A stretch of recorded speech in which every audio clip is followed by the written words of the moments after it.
ಎನ್ಸಿಎಬಿ times ಮೀಡಿಯಾಗೆ ಸ್ವಾಗತ. Lorry ಚಾಲಕರ ಮುಷ್ಕರ ವಾಪಸ್. ರಾಜ್ಯ ಸರ್ಕಾರದ ಸಂಧಾನ ಯಶಸ್ವಿಯಾಗಿದೆ. ಹೌದು, ರಾಜ್ಯದಾದ್ಯಂತ ನಡೆಸಲಾಗ್ತಾ ಇದ್ದಂಥ ಲಾರಿ ಮುಷ್ಕರವನ್ನು ವಾಪಸ್ ಪಡೆದಿರೋದಾಗಿ ಅಧ್ಯಕ್ಷ ಷಣ್ಮುಗಪ್ಪ ಅವರು ಘೋಷಣೆ ಮಾಡಿದ್ದಾರೆ.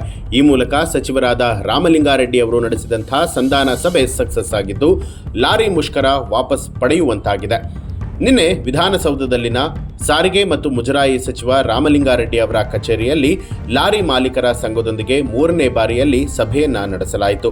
ಈ ಹಿಂದೆ ರಾಮಲಿಂಗಾರೆಡ್ಡಿ ಅವರ ನೇತೃತ್ವದಲ್ಲಿ ಒಂದು ಸುತ್ತಿನ ಸಭೆ, ಆ ಬಳಿಕ ಸಿಎಂ ಸಿದ್ದರಾಮಯ್ಯ ಅವರ ನೇತೃತ್ವದಲ್ಲಿ 2ನೇ ಸಭೆಯನ್ನ ನಿನ್ನೆ ನಡೆಸಲಾಗಿತ್ತು. ಇನ್ನು ಸಭೆಯಲ್ಲಿ ಲಾರಿ ಮಾಲೀಕರ ಕೆಲ ಬೇಡಿಕೆಗಳನ್ನು ಈಡೇರಿಸೋದಕ್ಕೆ ರಾಜ್ಯ ಸರ್ಕಾರ ಒಪ್ಪಿಗೆಯನ್ನ ಸೂಚಿಸಿದೆ ಎಂಬುದಾಗಿ ತಿಳಿದು ಬಂದಿದೆ. ಅದರಲ್ಲಿ ಟೋಲ್ಗಳಲ್ಲಿ ಲಾರಿ ಗೂಡ್ಸ್ ವಾಹನಗಳಿಗೆ ದರವನ್ನ ಫಿಕ್ಸ್ ಮಾಡೋದಕ್ಕೆ ಸಚಿವರಾದ ರಾಮಲಿಂಗಾರೆಡ್ಡಿ ಅವರು ಒಪ್ಪಿಗೆ ಸೂಚಿಸಿದ್ದಾರೆ. ಇನ್ನು ಕೆಲ ಬೇಡಿಕೆ ಈಡೇರಿಸುವುದಕ್ಕೆ ಸರ್ಕಾರ ಮುಂದಿನ ದಿನದಲ್ಲಿ ನಿರ್ಧಾರವನ್ನ ಕೈಗೊಳ್ಳುವಂತ ಭರವಸೆಯನ್ನ ಕೂಡ ಕೊಟ್ಟಿದ್ದಾರೆ.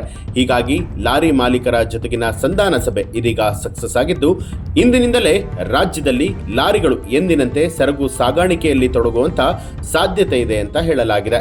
ಒಟ್ಟಾರೆಯಾಗಿ ಲಾರಿ ಚಾಲಕರ ಹಾಗೂ ಮಾಲೀಕರ ಮುಷ್ಕರ ಏನಿತ್ತು ಅದು ಇದೀಗ ವಾಪಸ್ ಪಡೆದಂತಾಗಿದೆ. ಈ ಒಂದು ಮಾಹಿತಿ ನಿಮಗೆ ಇಷ್ಟ ಆಗಿದ್ರೆ ನಿಮಗೆ ಏನನ್ಸುತ್ತೆ ಅನ್ನೋದನ್ನ ಕಮೆಂಟ್ ಮಾಡಿ ತಿಳಿಸಿ. ಹಾಗೆ ಯಾರೆಲ್ಲ ಇನ್ನೂ ಕೂಡ ಎನ್ಸಿಎಬಿ ಟೈಮ್ಸ್ ಮೀಡಿಯಾ ಚಾನಲ್ ಅನ್ನ ಸಬ್ಸ್ಕ್ರೈಬ್ ಮಾಡಿಲ್ಲ, ತಪ್ಪದೇ ಸಬ್ಸ್ಕ್ರೈಬ್ ಮಾಡಿ ಬೆಲ್ ಐಕಾನ್ ಒತ್ತಿ.